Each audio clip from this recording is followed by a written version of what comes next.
किया गया? मेरा बहुत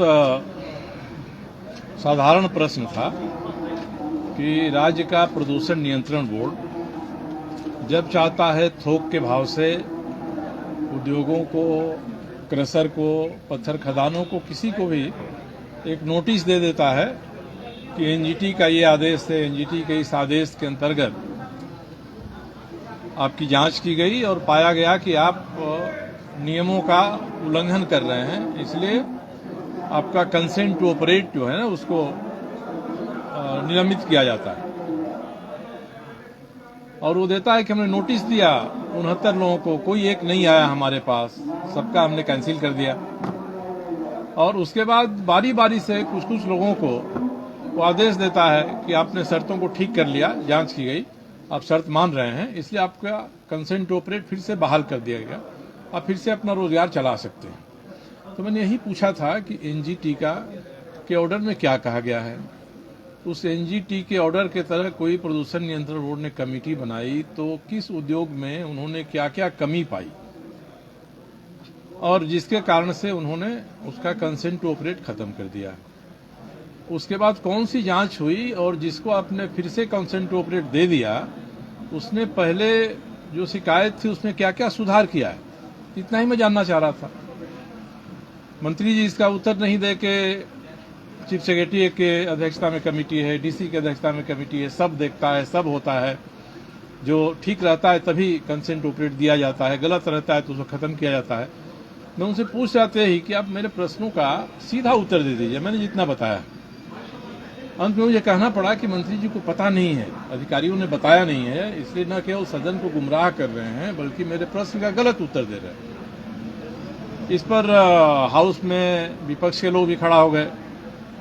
स्पीकर साहब केवल ये नियमन दे रहे थे या दिया उन्होंने कि प्रश्नकर्ता और मंत्री एक साथ बैठ जाएं और अधिकारी बैठ जाएं और इसका समाधान कर लें।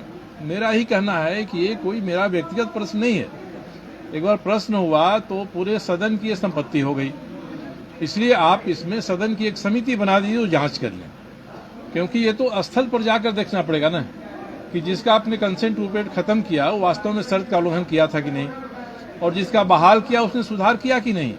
ये न तो हमको सचिवालय में बैठेंगे मंत्री के साथ तो अफसर भी नहीं बता सकेंगे, और जो बताएंगे उसकी तस्दीक कैसे करेंगे, जो बता रहा है वो सही है कि नहीं सही।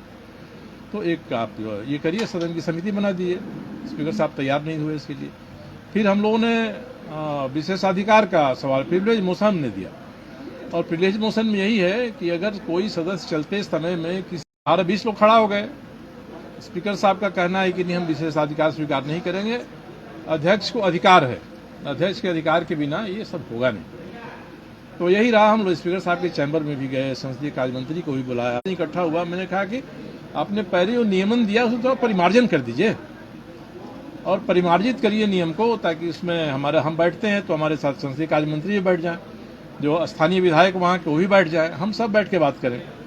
वो स्पीकर साहब अभी भी सदन में खुलेआम वो नहीं कर रहे हैं कि हम अपने नियमन में परिमार्जन करेंगे। अब नहीं होगा तो मैंने संसदीय कार्य मंत्री को बताया अभी कि भाई हम अकेले कैसे बैठेंगे मंत्री के साथ, और अकेले हम बैठेंगे उनके साथ तो बैठक आयोजित कौन करेगा, कौन बुलाएगा। और अकेले बैठने में अगर समाधान नहीं होता है, हम कहते हैं कि मंत्री फिर गलत ही कर रहे हैं, तब आगे क्या होगा। ये सब प्रश्न है। संसदीय कार्य मंत्री को मैंने कहा है, स्पीकर साहब को भी कहा है, इसका समाधान क्या होता है देखिए। अब हम लोगों ने एक बार विषय उठाया है, सदन में समाधान नहीं होगा तो हम लोग इसको तो सही अंजाम पर ले जाएंगे, देखा जाएगा। क्या आपको लगता है कि आसन से विपक्ष के विधायकों को संरक्षण नहीं मिल रहा है, एक? और दूसरा सवाल है कि क्या व्यापारियों से दोहन करके और उनको डरा धमका के पहले गलत और फिर उन्हीं को सही करार दे दिया? देखिए, पहला आपका प्रश्न है, स्पीकर साहब का पहला दायित्व होता है कि सदन में विपक्ष को संरक्षण दें। वो ये नहीं कह रहे हैं कि हम संरक्षण नहीं देंगे, मगर उनका कहना है कि हमारा संरक्षण देने का तरीका कुछ अलग है। हम चाहते हैं कि हमारा जो नियमन हो गया है नियमन, उसका एक बार पालन हो जाए, आप लोग बैठ लें, नहीं समाधान होगा तो फिर हम आगे संरक्षण के लिए क्या किया जा सकता है ये करेंगे। इसलिए तो सीधे नहीं कहा जा सकता है कि स्पीकर साहब संरक्षण नहीं दे रहे हैं। दूसरा है, आपने जो दूसरी बात कही ऐसी ही शिकायतें आई क्षेत्र से, और एक नहीं दर्जनों लोगों ने कहा कि भाई प्रदूषण नियंत्रण बोर्ड के जो अधिकारी हैं वे अधिकारी भयादोहन करते हैं, और उनकी सूचना मिली, मैंने कागजात मांगे, उन्होंने सब कागजात दिया, फिर मैंने सदन में यह विषय प्रश्न के रूप में उठाया। सर, आपने साहेबगंज जिले को स्पेसिफिकली उठाया। मैंने प्रश्न किया है पूरे राज्य के बारे में, मगर साहेबगंज की सूचनाएं मिली थी, पूरा मुझे लिस्ट मिला था इतना मोटा, बजाता सबकी चिट्ठियों की कॉपी थी कि सबको साहेबगंज जिला में प्रदूषण नियंत्रण बोर्ड के सचिव ने ये लिखा है, इसलिए मैंने अपने प्रश्न के दूसरी कंडिका में साहेबगंज का लिखा था। इन्होंने पूरे झारखंड का उत्तर नहीं दिया, उत्तर साहेबगंज का दिया। मेरा एक और प्रश्न था कि प्रदूषण बोर्ड नियंत्रण बोर्ड की नियमावली के अनुसार सचिव को अधिकार नहीं है, ये पूरे बोर्ड को अधिकार है, बोर्ड तय करेगा। तो ये बताए सरकार की सचिव बोर्ड की तरफ से दिए हैं या अपनी तरफ से दिए हैं, तो ये भी उत्तर मंत्री जी नहीं दे सकते। साहेबगंज में जिस तरह से खनन हो रहा है, मामला अवैध खनन से तो जुड़ा है ही, उससे पलायन और विस्थापन भी है।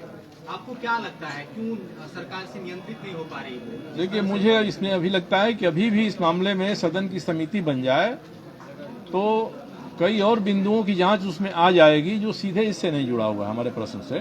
तो आपने जो प्रश्न किया वो सारी बिंदु इसमें आ सकते हैं, या विशेषाधिकार हनन का प्रस्ताव स्पीकर साहब स्वीकार कर लें तो उसकी प्रोसीडिंग चलेगी, तो उसमें ये सारे बिंदु आ सकते हैं।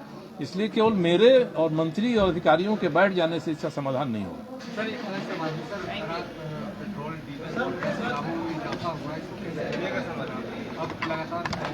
अब देखिए, जो पेट्रोल गैस के दाम में इजाफा हुआ, इसका कयास लोग बहुत पहले से लगा रहे हैं, पर मुझे लगता है कि भारत की सरकार, राज्य की सरकारें बहुत मामलों में प्रत्यक्ष अप्रत्यक्ष सब्सिडी दे रही है।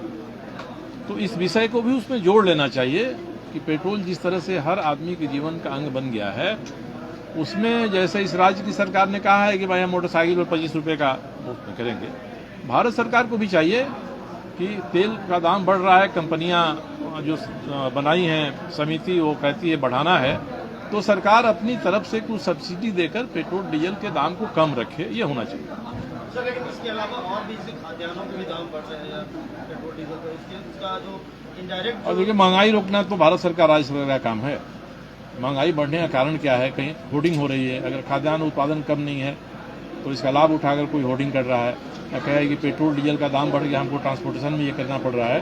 तो इन्हीं सब चीज़ों को अगर राज्य की, केंद्र की सरकार और राज्य की सरकार दोनों टैक्सों को घटाकर सब्सिडाइज करे या सीधे सब्सिडी दे दे तो इस पर नियंत्रण हो सकता है।